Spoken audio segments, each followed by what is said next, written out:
안녕하십니까. 오늘은 몸기도라는 것이 다른 기도와 어떻게 좀 구분이 될까 해서 좀 살펴보려고 합니다. 우리가 기도의 정의랄까 혹은 기도의 의미랄까, 이 방송을 시작하면서 말씀드린 것이 있습니다. 그것은 기도란 무엇인가? 하나님과 만나고 사랑하고 함께하는 것이다. 이렇게 말씀드린 적이 있는데, 하나님과 관계를 맺는다든가 하나님과 소통한다든가 여러 가지로 말할 수 있겠습니다. 하나님과 소통과 동행, 대강 이렇게 하면 될 것 같습니다. 기도학이라는 것이 확연하게 있는 것도 아니고 학문적으로 기도에 대한 체계적인 연구 같은 것도 별로 없는 것 같습니다. 그냥 이런저런 체험이나 혹은 기도에 대한 방식들, 이런 것을 이제 소개한 그런 책들은 물론 기도에 관한 책들은 많이 있지만, 그래서 생각이 가는 대로 조금 정리를 한번 해볼까 싶습니다. 크게 두 가지 관점에서 기도를 나누어 볼 수 있습니다. 하나는 기도를 하는 방식에 따르는 겁니다. 어떤 방식으로 기도를 하나, 어떤 그 수단들을 사용하나, 아마 수많은 기도들이 있을 겁니다. 우선 생각나는 것이 말입니다. 말을 하느냐 안 하느냐, 하면 말을 어떤 식으로 하느냐, 아니면은 말 대신 어떤 다른 것들을 사용하느냐, 이런 것들이 있죠. 정말 많은 기도들을 분류해낼 수 있겠지만 그런 수고는 누군가 혹은 나중에 하도록 그렇게 하는 걸로 좀 미뤄보고, 간단한 정리를 위해서 소리의 사용, 소리를 내는 그 소리의 사용이라는 기준으로 띄엄띄엄 한번 생각을 해봅시다. 다음과 같은 정도로 구분할 수 있을 겁니다. 우선 침묵기도, 소리가 없는 거죠. 그 다음에 이제 크게 그냥 소리기도, 소리를 내는 거. 소리를 내지만 소리를 내지는 않지만 혹은 소리가 나기도 하고, 몸기도 이렇게도 해볼 수 있고, 기타 다른 도구들을 사용하는 그런 기도. 이제 하는 방식에 따른 분류다. 이렇게 특별히 소리와 관련해서, 말과 관련해서 이렇게 구분을 해볼 수 있고, 또 다른 하나는 기도의 내용에 따른 겁니다. 이런 분류는 참 애매하죠. 기도 내용이라는 것을 구분하기가 어렵기도 하고, 하지만 편의를 위해서 임의로 좀 나눠 보겠습니다. 제가 그냥 간략하게 좀 나눠 봤는데, 첫 번째는 합일기도, 합일한다, 합일. 두 번째가 관상기도, 세 번째가 조망기도, 네 번째가 요청기도. 이건 편의상 제가 임시로 나눠 본 겁니다. 앞으로 여기에 대해서 조금씩 말씀을 드릴 겁니다. 너무 듬성듬성이긴 합니다. 제 나름대로는 이유가 있긴 하지만, 그 중에 오늘은 이제 첫 번째 부류,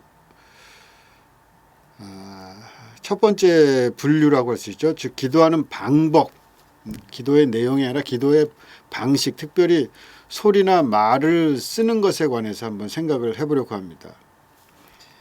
그리고 내일은 내용에 따른 구분을 가지고 그렇게 나눈 기도들에 대해서도 좀 한번 이야기를 해볼까 합니다. 우선 한국교회 교인들 대부분은 소리 기도가 곧 기도라고 생각하는 경향이 있습니다. 기도를 특별하게 배운 적도 없고, 또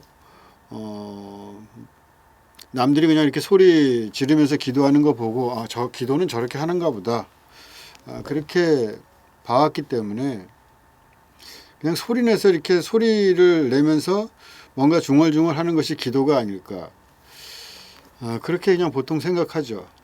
어릴 때 저는 기도를 잘한다는 것은 문장을 계속해서 만들어내면서 소리를 잘 지를 수 있는 것이 기도를 잘하는 것이다, 뭐 그런 식으로 생각했던 것 같아요. 저희 교회 이제 여자 전도사님 나중에 목사 안수를 받았지만 그 여자 전도사님이 계셨는데 나이가 좀 드신 분인데 정말 기도를 그냥 줄줄줄줄 계속 숨도 안 쉬고 그냥 대표기도 한번 했다 그러면은 잘잘잘잘잘잘 뭐쫙 나와요. 그 어떻게 그 말을 그렇게 계속해서 조어를 할 수 있는지, 말을 만들어낼 수 있는지. 근데 제가 어느 날 이제 어떤 남자 집사님들이 제가 어릴 때인데 이런 소리 하는 걸 들었습니다. 저 전사님 기도할 때 써놓은 거 보고 하는 거야? 그냥 하는 거야? 뭐 옆에 있는 사람한테 묻는 거예요. 그러니까 옆에 있는 그 남자 집사님 한 분이 보긴 뭘 봐? 그냥 하는 거지. 그러더라고요. 그러니까 그 집사님이 그게 가능해? 하여튼 그런 얘기를 하는 걸 제가 하여튼 그 기억이 납니다.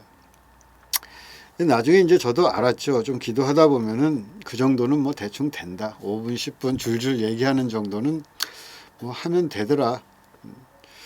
하던 폼 유지 잘 하면서 문장 지어내면서 소리 지속하는 것은 충분히 가능하다. 심지어 밤새 철야하면서도 문장을 계속 만들어내고 소리를 지를 수도 있더라. 하여간 우리는 기도하면은 말하는 것이라는 생각을 먼저 합니다. 말로 기도하는 거니까 뭔가 말을 해야만 한다. 뭐 I have to speak something. 뭔가 하여튼 얘기를 자꾸 말을 만들어낼 줄 알아야 돼요. 만약 어디서 뭐 대표기도 하다가 끊겨가지고 말이 잘 안 만들어지고 침묵이 길어지면 이건 뭐 완전 오 마이 갓 최악이죠. 전문 용어로 말하면 완전 쪽팔리는 기도를 엄청 못하는 사람처럼 그렇게 돼버리고 말죠. 제 생각에는 소리내서 기도하는 것의 가장 유리한 점은 집중이 쉽다는 겁니다. 소리를 계속 소리로 다른 것들을 다 제어시키는 그런 힘이 있어요. 소리는 외부로부터 다가오는 온갖 방해물을 막아줍니다. 기도할 때 눈을 감는 것도 사실 마찬가지죠. 눈 감으면은 이렇게 혹은 뭐 어떤 하나를 유심히 이렇게 집중해서 바라본다. 뭐 십자가를 볼 경우도 있고 성화 이런 것들을 바라보면서 기도할 때도 있고. 그러니까 뭔가 하나를 바라보는 아예 그냥 눈을 감거나 하면은 집중이 잘 되잖아요. 그것처럼 소리를 내는 것도 집중하는데 굉장히 큰 도움이 됩니다. 산만한 눈을 감으면 이렇게 산만한 이미지들로부터 이렇게 지켜주듯이 우리가 소리를 내서 기도하면은 소리 속으로 이렇게 모든 것들을 이렇게 수렴할 수 있는 그런 힘이 있죠. 집중의 측면에서 소리를 내면서 기도하면서 이렇게 외부의 소리도 차단되고 또 나아가서 내가 낸 그 소리의 장악력에 이끌림을 받기가 쉬워요. 자기 소리 속에 계속해서 이렇게 기도를 이어가기가 집중해서 이해하기가 쉬운 거죠. 또 소리는 어떤 극적인 요소도 있습니다. 때로 우리는 소리를 내서 기도하다가 일종의 어떤 드라마 같은 것을 창조해내기도 해요. 하나님 아시죠? 나를 아시죠? 뭐 이러면서 이 하나의 드라마가 탄생하는 거죠. 이건 우리의 내면을 흔들고 눈물을 불러냅니다. 하나님 내가 여기 있습니다. 그렇게 이렇게 소리를 내므로써 우리 자신만의 어떤 그 서사를 만들어내는 거죠. 소리는 우리의 감정과 이성을 흔들어대기도 합니다. 너무 격정적으로 만들어버려서 마치 정신을 잃은 듯한 그런 지경까지 가기도 하고 그렇게 비슷하게 느끼기도 하고 모든 것들이 그렇듯이 말과 소리도 적절하게 잘 쓰지 않으면은 굉장히 혼란에 빠뜨리고 말죠. 기도하기 위해서 정말 훌륭한 도구인 말을 쓸 수가 있습니다. 소리를 내고. 근데 중요한 것은 그것이 하나의 기도의 도구라는 겁니다. 그러니까 그렇게 뭔가 말을 해대는 것이 기도가 아니라 말을 해댈 수도 있는 것일 뿐이다. 말은 하나의 도구일 뿐이다. 기도는 말 너머의 세계나 그 말 너머에 있는 인격과의 교통과 사귐을 위한 것입니다. 기도가 말을 쓸 수는 있지만 꼭 말을 통해야만 하는 것은 아니다. 기도는 사실 말이 멈추는 곳, 다시 말해서 언어 도단의 세계와 부딪히는 것이기 때문에 말로 되지 않는 곳에 서게 될 때가 참 많습니다. 그리고 어떤 때는 말이 굉장히 잡스럽게 느껴지기도 해요. 기도하면서 말한다는 것 자체가 뭔가 너무 군더더기가 많고 잡스럽다. 그런 느낌이 들 때도 있고, 하나님과 이렇게 소통을 한다는 의미에서 말이라는 것은 소통의 하나의 도구이긴 한데 꼭 말을 가지고 하나님과 소통할 필요는 없습니다. 그냥 어떤 바라봄, 혹은 단지 눈물, 혹은 숨결, 혹은 몸의 동작이나 춤, 어쩌면 그림을 그리면서 기도할 수도 있어요. 그리고 사실 말 이외에 온갖 기도의 그 수단들, 춤을 추든 무슨 숨을 쉬든 어떤 동작을 하든 그림을 그리든 그 모든 것 속에는 어떤 말이 사실은 스며 있습니다. 인간에게 말이라는 것은 존재의 집이다, 그런 얘기를 한 것 같은데, 그러니까 뭔가 하여튼 의미 체계의 전달을 말로 계속해서 말을 통해서, 만약 그것을 적절하게 표현 못하면은 그 표현하는 말을 찾아가는 그 과정 자체가 인간의 진화이기도 하기 때문에, 하여간 뭔가 말이라는 것은 침묵 속에도 사실 스며 있는 거죠. 인간에게 있어서는 말 안 하고는 못 살아요. 말이 없다면 살아도 산 게 아니고, 인간은 그렇습니다. 존재론적인 그 말, 그냥 단순한 어떤 뜻을 가지는 소리나 글, 그런 의미의 말과는 좀 다른 차원이죠. 근데 이제 제가 같은 말이라는 단어를 쓰기 때문에 좀 헷갈릴 수는 있을 것 같아요. 그래서 좀 잘 이해를 하기 위해서 한번 좀 짚고 넘어갈까 합니다. 우선 교류가 이루어진다는 의미의 존재론적인 말이랄까? 그런 것이 있습니다. 이런 의미에서의 말은 어떤 문장, 말을 만드는 것, 문장을 짓는다, 그런 것과 혹은 소리를 낸다, 이런 것과는 좀 다른 겁니다.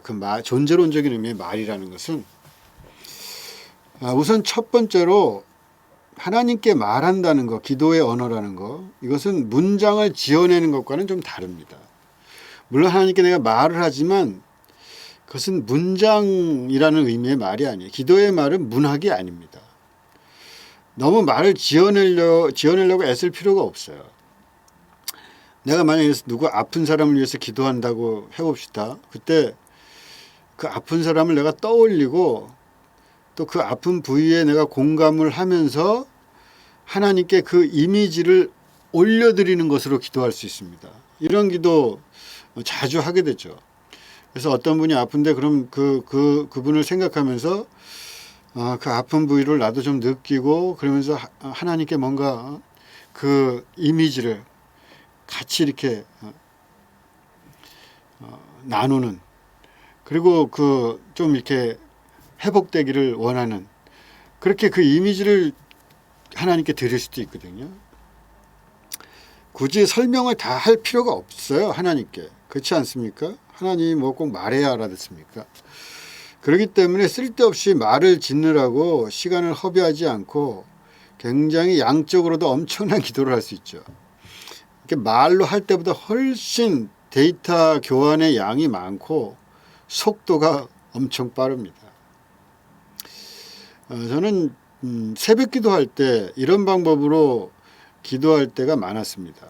그러니까 이제 교인들 위해서 특히 기도할 때 이렇게 셈별로 나눠가지고 그 셈에 있는 사람들을 기억하고 그 순서대로 이렇게 그 집사님 어떻게 뭐를 해주시고 뭐를 해주시고 뭐 그거보다도 그냥 그 집사님을 떠올리고 그 집사님 가정과 이런 것들을 떠올리는 거죠. 떠올리면은 이게 굉장히 여러 부분에서 공감되는 것들이 많아요. 굳이 말을 안 해도 그냥 그걸 통으로 그 이미지를 찍어가지고 그냥 하나님께 이렇게 올리는. 그러면은 그 기도가 굉장히 빠르고 좀 포괄적이고 그럴 수 있을 것 같아요. 한 사람 한 사람 이름 붙여가면서 뭐 그렇게 기도하려는 사람도 있죠. 뭐 그래도 좋지만 어떤 발음이 꼭 그 사람은 아니니까 하여간 어떤 이미지를 떠올려서 기도를 합니다. 뭐라고 이름 붙이면 이미지 기도라고 할까, 혹은 뭐 어떤 상태에 대해서 하나님과 함께 보기를 원하는 경우가 많으니까 뭐 이렇게 공감 기도라고 할까, 뭐든 하여튼 이름을 붙여볼 수 있을 것 같습니다. 이럴 때 자주 이제 사용하는 것 중에 하나가 눈빛입니다. 그러니까 하나님께 어떤 눈빛을 보내는 거예요. 일종의 이런 거죠. 이게 제가 이제 어떤 아픈 분을 위해서 기도한다든가 누구를 위해서 기도하면서 그 이미지를 가지고 아픈 마음도 가지고 그래서 그를 이렇게 하나님께 눈빛을 보내는 거예요. 뭐 당신도 아시죠? 뭐 이런다든가, 혹은 어떻게 좀 해주시면 안 될까요? 이거 어떻게 하면 좋습니까? 이렇게 그런 식의 눈빛을 보내요. 눈을 감고 있지만 그런 눈빛을 보낼 수 있습니다. 어떤 때는 하나님이 눈빛을 주시기도 해요. 하여간 쓰여지거나 발음된 말은 없지만 우리는 하나님과 이야기를 나눌 수가 있습니다. 말 없는 말, 이거 오고 가는 거죠. 너무 말을 만들려고 할 필요는 없다. 우선 이걸 하나 짚어봅니다. 시간이 꽤 많이 간 것 같은데 오늘 그 하나 더 말씀을 드려야 되는데 이건 내일로 넘기죠. 기도의 말과 소리에 대해서 내일로 좀 미뤄야 될 것 같습니다. 너무 길게는 하지 마라. 그렇게 얘기를 해서 길면은 듣기 힘들다 해서 이것도 뭐 여기까지 하려고 했지만 쇠털같이 많은 날이 있는데 굳이 빨리 할 필요가 있겠습니까? 더구나 기도는 무슨 진도 빨리 빼겠다 그렇게 할 이유가 전혀 없죠. 그럼 마치고 하나 말씀드리고, 그동안 이 댓글창이 닫혀 있었다 그래요. 근데 이제는 열어놨습니다. 댓글 달면서 서로 이게 소통을 좀 했으면 합니다. 지난번 몸과의 대화와 화해 거기에서 댓글 장미영 권사님 같은데, 장미영 권사님이 댓글 하나 달아주셨습니다. 첫 댓글 같은데 감사드리고, 여러분들 이렇게 댓글 좀 달고 또 뭐 이야기하고 싶은 거 이렇게 좀 나누시고 그렇게 해서 이 댓글창이 좀 활성화되면은 좋지 않을까 하는 생각을 합니다. 이상한 댓글 달려도 너무 신경 쓰지 말고, 우리나라는 이게 참 심각한 것 같아요. 자기랑 틀리면은 정말 악마의 입술이 되는 것 같아요. 융단 폭격을 해댑니다. 특히 극우 개신교 극우 개신교가 우리나라 주류 아닙니까? 자기가 극우라는 걸 자기가 중심인 줄 착각하는 거죠. 근데 하여튼 극우 개신교가 주류인 우리나라는 이런 경우가 굉장히 많아요. 제가 며칠 전에도 그런 걸 너무 자주 보니까 쉽게 막 이단 시비 걸리고, 이거는 뭐 2단이니 뭐 3단이니 아주 그렇게 목숨 걸고 하는 패거리들이 있는지 모르겠어요. 보이는 것 같기도 하고. 그래서 아마 예전에 닫았던 것 같은데 일단 열겠습니다. 좋은 소통이 이루어지기를 바랍니다. 느낀 점 혹은 알리고 싶은 점 달아주시면 제가 보는 대로 소개도 좀 할 수 있으면 하고, 코멘트 할 게 있으면 하고, 그렇게 하도록 하겠습니다. 길어졌네요. 내일 뵙겠습니다.